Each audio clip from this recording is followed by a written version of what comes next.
He hit her and laughed.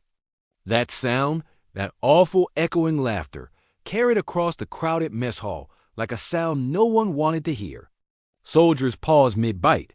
Forks clinked against metal trays. Conversations dropped into silence. But she didn't flinch.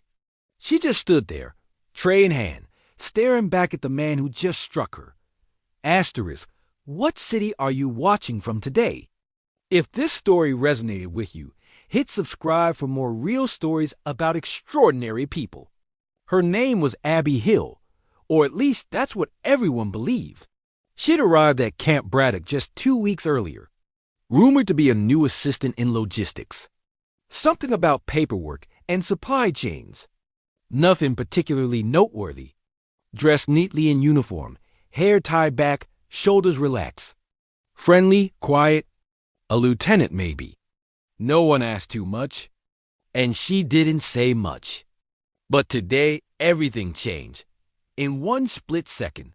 He was Staff Sergeant Mason Keaton, loud, arrogant, a man who believed the world owed him respect. He swaggered through the mess hall with a laugh that could shake ceilings. He'd fought in 2 deployments and never forgot to tell everyone that. He'd seen things, he'd say, done things. And he wasn't about to answer to some new soldier who couldn't even carry a stack of trays without wobbling. Abby had accidentally bumped into him. Trays collided.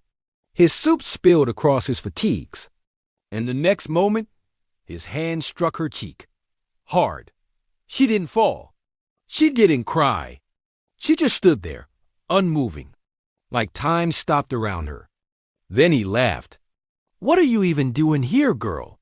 he said. "You're not cut out for this. Stick to paperwork." The room was frozen. Marines holding steel forks, forearms tense. A few trays still halfway raised. Nobody moved. Nobody breathed.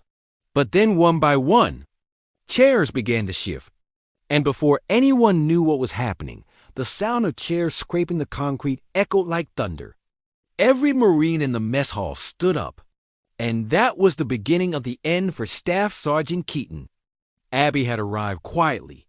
She worked quietly, ate quietly. She was polite, but distant. It wasn't that she feared connection. She just knew too well how quickly reputation spread, especially in a place like this. Camp Bradock wasn't just any installation. It was a special training base known for its density of high-ranking officers, advanced divisions, and rotating command teams. People came and went constantly. Some stayed only weeks for specialized programs. Others returned from overseas deployments to regroup. The mess hall was always full. A mixture of rookies, veterans, elite trainers, and mystery personnel with no unit patch at all. Abby blended right in. But those who watched closely noticed something strange. She never saluted unless she needed to. She never announced her rank. She moved through rooms gracefully, but never too quickly. She carried a notebook. She observed everything, especially the people. And there was something familiar about her. Some of the older Marines whispered that they had seen her once years ago overseas, in military briefings, on a chopper in the middle of nowhere. But that couldn't be her, they thought. That woman had been someone far above them. That morning had started like any other. Sunlight crept over the horizon in thin streaks. Abby was up before dawn, running laps along the far side of the installation. Some believed she ran out of habit. But what they didn't know was that she had led covert rescue teams in terrains far worse than this peaceful view. She had run in deserts under enemy fire. She had crossed snowbanks in Arctic darkness. She had once moved without stopping for 4 days. So 6 quiet miles just to calm her mind. That was nothing. But today her miles were interrupted by a conversation. A heated one. She overheard Staff Sergeant Keaton speaking to a young private near the storage units. He was giving him a hard time, mocking his push-ups, telling him he'd never make it. The private hardly replied, just hung his head. Abby stopped, watching from 20 feet away. Then Keaton said, You want to know why they don't put women on the front lines? Because people like you would fall apart when they do. He laughed. That same awful laugh. Abby's hands curled into fists. But she didn't act. Not yet. She wasn't here to show force. She was here for something else. That afternoon, she arrived at the mess hall a little later than usual. The room was full. People talking over their meals. Someone teasing another for spilling mashed potatoes. A group of hand-to-hand trainees discussing their bruises. Abby reached the food line. Stainless steel trays. Steam rising from the dishes. She grabbed soup, rice, a biscuit. Balanced it carefully. Then turned. That was when it happened. Keaton rounded the corner, moving too fast, talking, laughing, not paying attention. Their trays collided, and everything spilled. Keaton's face twisted. His jaw clenched. The room quieted as he turned toward her. His voice dropped. It was cold now, cruel. You don't belong here, he said. Then his hand struck, hard enough to echo. The Marines stood up almost instantly, but they held back, waiting, watching her, waiting to see her reaction. She stared at Keaton. He smirked. She didn't budge. Then slowly, very slowly, Abby placed her tray on the nearest table. She straightened her shoulders. And then she said something that made every pulse in the room spike. You like hitting people smaller than you. Do you hit everyone that way?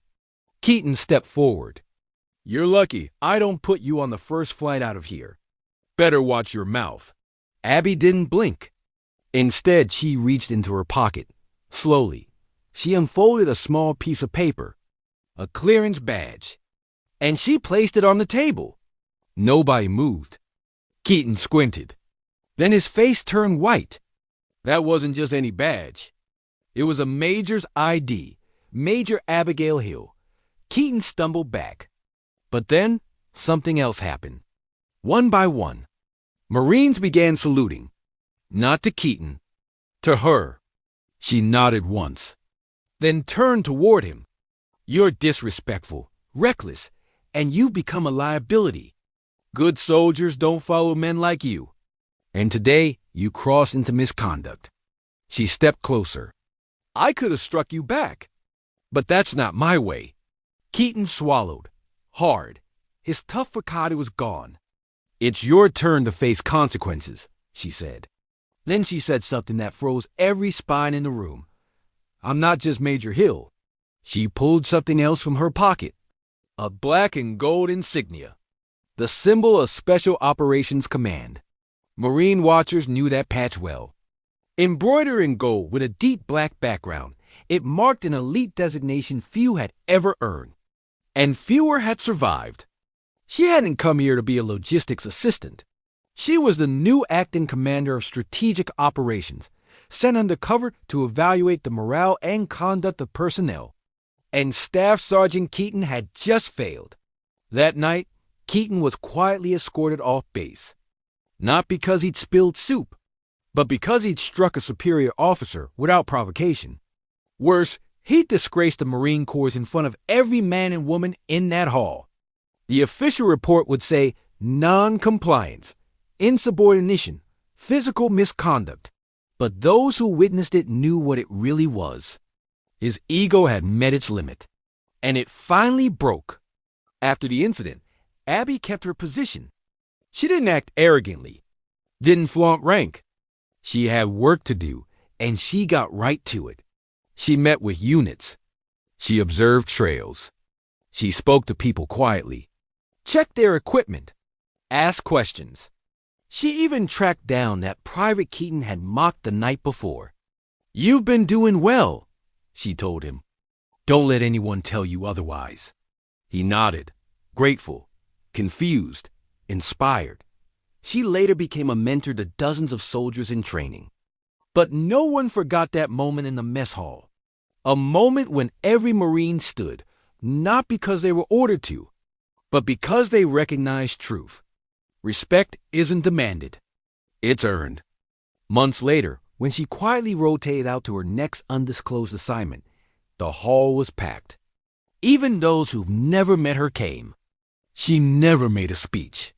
She just stood in the front and said, "Sometimes you don't need to raise your voice or your fists to be heard. Sometimes your actions speak for you." And then she smiled. That was the moment when every Marine stood again. Not out of shock this time, but out of admiration. They say she still moves in shadows, appears without warning, disappears just as quietly. But wherever she goes, respect ripples behind her. Not because she demands it, because she lives it. What did this story make you feel? Where are you watching from? Subscribe to Soul Relief Stories for more real stories that heal the heart.